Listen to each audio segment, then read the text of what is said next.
la vejez, aunque nuestra idiosincrasia latinoamericana no nos permita distinguir que la vejez puede ser vista como una contingencia, porque no todos envejecemos bien, no todos envejecemos a la par, algunos pierden capacidades, otros definitivamente ya no se pueden valer por sí mismos, mientras que algunos mueren, por ejemplo, dando clase en las universidades. Mientras no entendamos que eso es una contingencia, no vamos a entender que lo que necesitamos es un esquema de aseguramiento para la vejez. Más allá de que sí se puede complementar con seguros privados, con sistemas de ahorro, individualizados si quiere, pero la base tiene que ser un esquema de aseguramiento. Y tan cierto estoy de que esto es un riesgo, que veo aquí gente que todavía no estamos en la tercera edad. Si ahorita temblara y se nos cayera todo esto encima, ya no llegamos a la vejez. La vejez también tiene las características de un riesgo, como es aquel riesgo de que ustedes cuando se compran un automóvil, se los pueden robar, lo pueden chocar. Con la vejez pasa lo mismo. Necesitamos sentar como base, que ya se hizo en su momento, un esquema de aseguramiento para la vejez. Un sistema de aseguramiento que, como pasa en el seguro privado, también genere sus reservas. Hace un rato José Luis hablaba de las reservas que hasta el 85 todavía estaban bien. Efectivamente, porque el trabajo de este hombre y otros más generaron un seguro donde había dinero que servía para pagar los beneficios que fueran reclamables. No el de que se portara bien porque trabajó muchos años y fue puntual. Y perdónenme porque yo sé que algunos van a sentirse tal vez agredidos. Esas reservas no eran para construir hospitales. Para eso existía el seguro de enfermedades y maternidad y tenía su financiamiento. Qué bueno que se construyeron hospitales, que ahora se incrementó la esperanza de vida. Sí, pero cuando se necesitaron las reservas actuariales, ¿dónde estaban? En un edificio que no se podía vender, que no se podía recuperar el capital más los intereses. Lo que yo quiero comentarles aquí precisamente es que tenemos que regresar a esos esquemas de aseguramiento que no eran de reparto. Ya hace un rato Berenice lo dijo, no sé si alguno de ustedes tenga el ejemplar del proyecto de iniciativa de ley del Seguro Social de Emilio Sheinbaum, el original. Gracias al maestro Alejandro Asa Sánchez, primer actuario titulado en México, hace unos días en el centro conseguimos ese original. Lo estamos digitalizando para que no se pierda. Y lo vamos a mandar a restaurar para que quede el impreso en las mejores condiciones posibles. Pero precisamente ahí está la mejor muestra de que eso estaba diseñado como un seguro, con reservas, con beneficios definidos, pero contribuciones definidas como corresponde a todo esquema de aseguramiento. ¿Qué eran de reparto?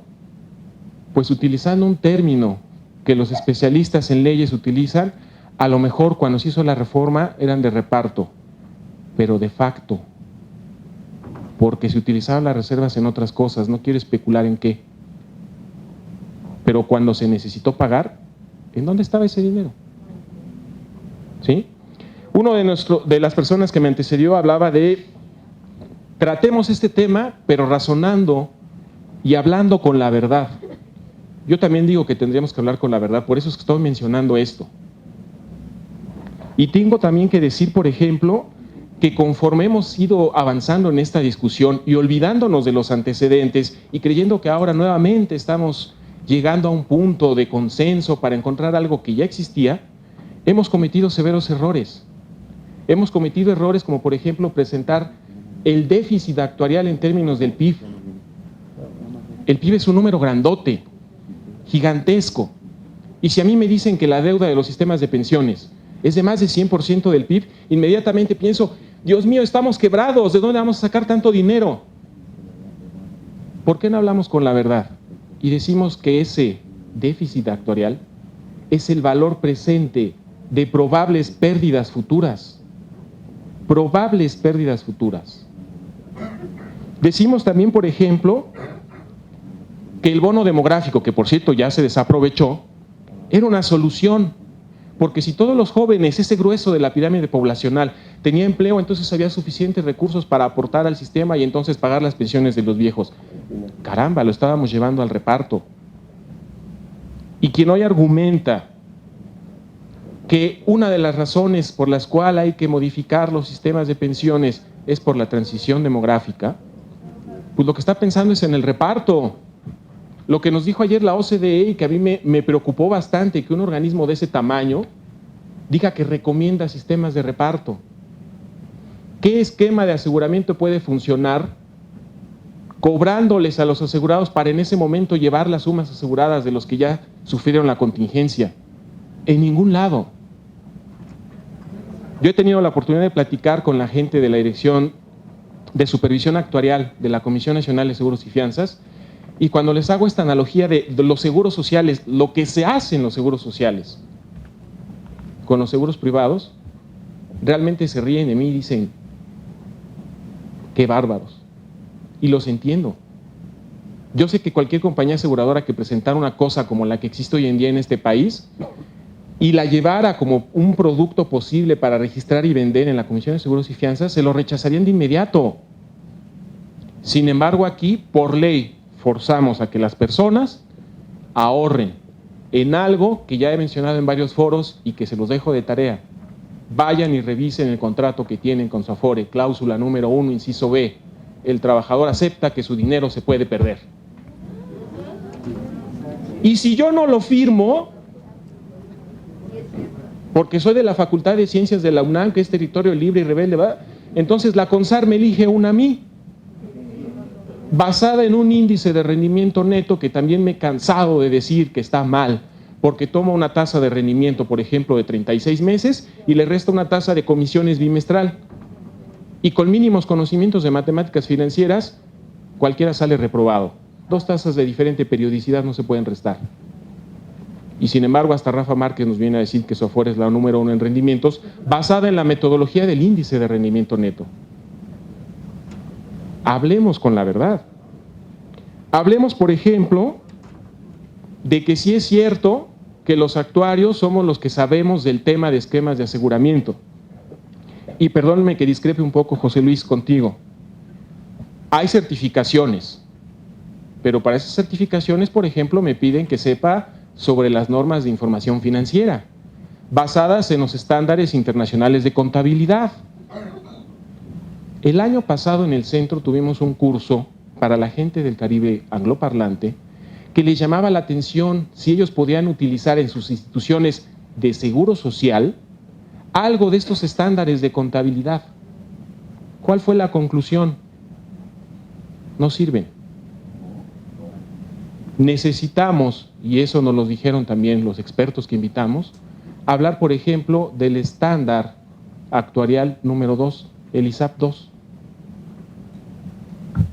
Entonces, a mí me preocupa, por ejemplo, cuando la Secretaría de Hacienda, y eso ha pasado, a mí me lo han comentado y me lo han dicho, dice, está bien, vamos a ver si le damos dinero a un sistema de beneficios para la seguridad social, pero necesitamos que haga una evaluación actuarial. Pero necesitamos que el actuario esté certificado en pasivos laborales. Está bien que pida una certificación, pero no es la certificación indicada. Hay otras metodologías que funcionan específicamente para evaluar beneficios para la seguridad social, diferentes a los de los sistemas de pensiones privadas complementarias, como son las de los patrones. Y como también me dijeron que tenía que hablar de propuestas, voy a poner en apuros aquí a nuestro técnico, por favor, si pudiera mandarnos a la diapositiva 43. Ahora sí, efectivamente. Más, por favor. Más. Ahí estaba el contrato de la Afore. Otra, por favor. Ok. Hay muchas vías para analizar. Es mentira que solo tengamos reparto y capitalización porque, insisto, el reparto fue una cosa que salió de la nada a la marcha del funcionamiento de los seguros y que como las reservas se ocuparon de manera inadecuada, entonces de facto terminaron en el reparto. Ahí están, por ejemplo, algunas. Si había reservas, yo no tengo nada en contra de que se haya rescatado a los bancos, a las carreteras, a los ingenios azucareros. Lo que pido es que se rescaten las reservas de la seguridad social que se perdieron.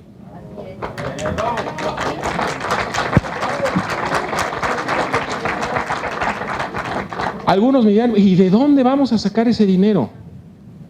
Bueno, Me parece que hay varias formas de analizarlo. La primera que está ahí, después de donde hablamos de restitución de las reservas, habla de las coberturas retrospectivas del reaseguro financiero. El reaseguro financiero es una cuestión meramente financiera, que inclusive parecía no tener nada que ver con los seguros, ser una operación financiera más allá de un esquema de aseguramiento, y en México no está autorizado, por obvias razones. Pero se habla precisamente de cuando ya existen pérdidas, y entonces el que sufrió las pérdidas quiere diluir esa pérdida en el tiempo. Y entonces se acerca al reasegurador financiero y le dice, tengo esta pérdida, ¿qué hago? Dame una cantidad monetaria y con esa cantidad monetaria vamos a diluir esa pérdida que tú tienes en el tiempo. Desafortunadamente también faltan muchas veces recursos para que la academia pueda aportar. Esta propuesta la estamos trabajando en la Facultad de Ciencias con una tesista de licenciatura, mientras que para otros casos hay muchos recursos. Bueno, aquí lo que tenemos es la buena voluntad de una chica que está tratando de encontrarle la mejor manera de ver si esto es aplicable o no. Pero no es la única forma. Eso que está entre comillas es una frase del actuario Carlos Soto. No hay deuda que si se distribuye adecuadamente en el tiempo sea impagable. Y ahí están los créditos que algunos tienen o tenemos, el hipotecario o el de los autos. Lo distribuimos a varios años porque si no, no podemos pagarlo. Pero al final lo terminamos pagando y es nuestro. Hay además un interés del maestro Alejandro Azas y el Colegio Nacional de Actuarios le está dando voz sobre probar una nueva metodología que ya se le dio visto bueno en algunos congresos europeos en materia actuarial, que habla de una nueva metodología en la cual se consideran el incremento de esperanza de vida total, pero también el incremento de la esperanza de vida activa diferenciado. Porque cuando nosotros nos hablan de es que tenemos que prolongar la esperanza de vida, hombre, ¿cómo le voy a prolongar, los años de trabajo? ¿Cómo le voy a prolongar los mismos años de trabajo a un minero que a un actuario? Entonces, toda esa metodología, afortunadamente el Colegio de Actuarios, me dice el maestro Azas, ha abierto la puerta para poder analizar eso, porque es otra posible vía de solución. Están los sistemas mixtos que ya tanto se ha comentado, que algunos, bueno, le llamarían los sistemas multipilares, que tienen un seguro social con primas y reservas, como el caso costarricense o el caso panameño. Porque también si yo les voy a hablar ahorita de un ejemplo de otro país que también está en la OCDE, pero no se compara con nosotros, no es equiparable en muchos sentidos, algunos me van a decir, bueno, más cerca de nuestra realidad, ahí está Costa Rica. Después de sentarse, sí, a dialogar y a buscar soluciones para su sistema de pensiones, que es un seguro de invalidez, vejez y muerte, ese sistema tiene viabilidad financiera cuando menos al 2050, cuando menos. Y digo cuando menos porque yo en lo personal creo que va a durar más, porque ellos tienen un sistema de prima escalonada. Cada 5 años los empleadores, el gobierno y los trabajadores aportan más. Y aportan más porque llega un momento en que la reserva en teoría tendría que verse disminuida. Bueno, la reserva de ellos no disminuyó de manera significativa. Sin embargo, ya dieron el brinco. ¿Qué quiere decir? Que está saludable de manera financiera. Obviamente, si yo en ese sistema costarricense hago una proyección a 100 años, cuando el sistema está generado al 2050, los siguientes 50 años, 2051 a 2100, probablemente se reflejen como pérdidas. Si los traigo a valor presente, ese sistema parecía que está quebrado. Y no, ahí está funcionando igual que el panameño, que después de eso tienen unos operadores de pensiones complementarios, sus afores, donde se invierte más allá de lo que ya está garantizado en un régimen colectivo que, insisto, no es de reparto. Y por último, regresando también a esto de los ciclos de la historia, le voy a pedir por favor nada más que nos pasemos a la siguiente. Este hombre que está aquí, Sir William Henry Beveridge, presentó en 1942 en Inglaterra el informe sobre seguros sociales y servicios afines. Aquí tengo una copia de ese resumen, que también en su momento, como la ley modelo que generó Emilio Schönbaum, me voy a permitir entregarle tanto a todos los compañeros panelistas como a nuestros legisladores para que tengan otras herramientas adicionales, si me lo permiten. Este hombre, en medio de la crisis de una guerra, se puso a pensar qué vamos a hacer después de la guerra. Hubo que se puso a reír, se empezó a reír de él. Estás viendo que estamos solos contra el mundo, porque Francia ya se rindió. En el sureste asiático, Japón está haciendo de las suyas. Estamos solos contra el mundo.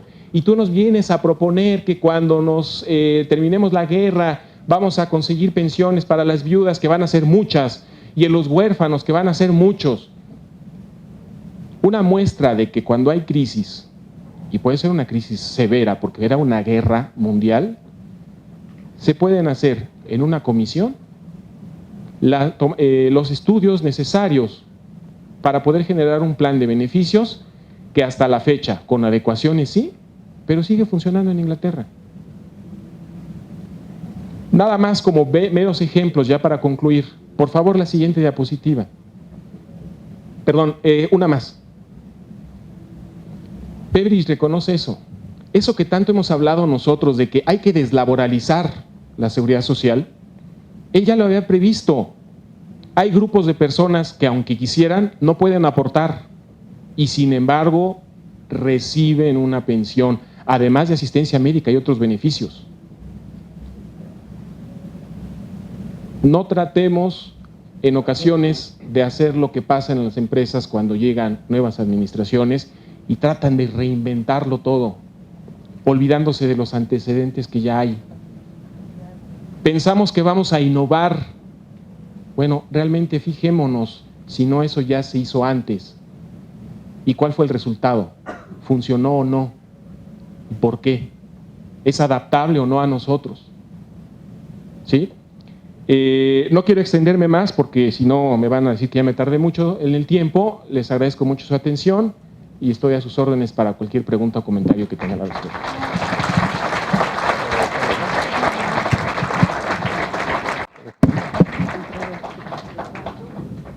Le agradecemos mucho la participación a Carlos Contreras Cruz y bueno, ahora toca a los panelistas hacer sus comentarios. Por lo tanto, le paso el micrófono a Berenice. Bueno, como es la última vez que tengo el micrófono y no agradecí en su primer momento, agradezco mucho la invitación a este evento de la Comisión de Seguridad Social, de los diputados que están aquí presentes, del diputado Mayens que nos hizo llegar esta invitación. Quiero comentar algunas cuestiones de nuestros panelistas y primero también señalar que es muy desafortunado que no esté aquí el representante de la Secretaría de Hacienda, porque tiene que ver con la forma como se ha diseñado muchas de nuestras reformas, con una sola visión, sin consultar a todos los que conocen del tema.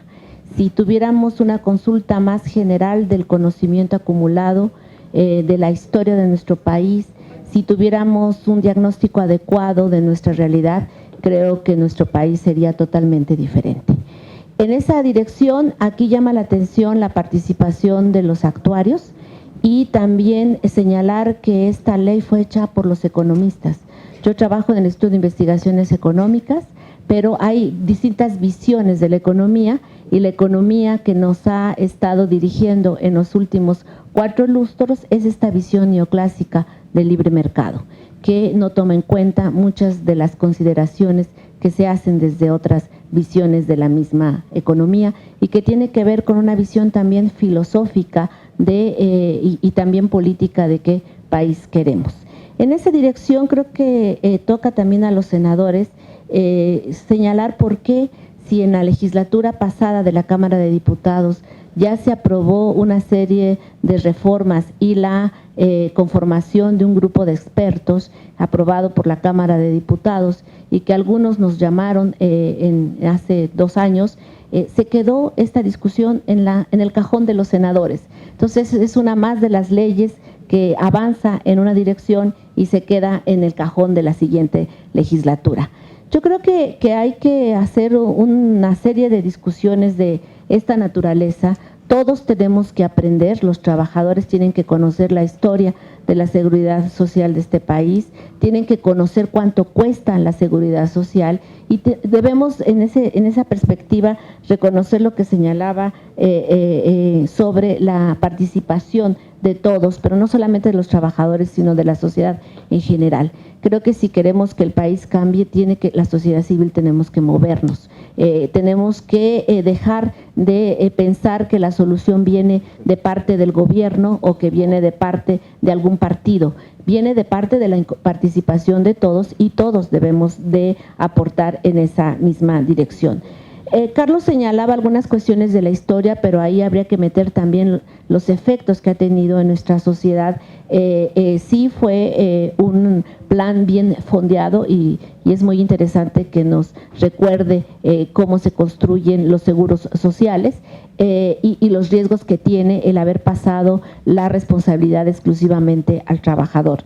En el ámbito de lo que nos señalaban los dos actuarios que participaron, y es importante que todos conozcan que tenemos muchas empresas que además de que tienen a sus trabajadores en el IMSS, hacen aportaciones adicionales en un ahorro privado que finalmente se maneja. Yo tuve tiempo de revisar hace un par de años, que por ahí tengo un artículo en esa dirección, donde muchos de estos financiamientos vienen también por CETES y como bien señalan, lo tienen bien fondeado y dan esta garantía. Y ahora nos vienen a señalar por qué se da esta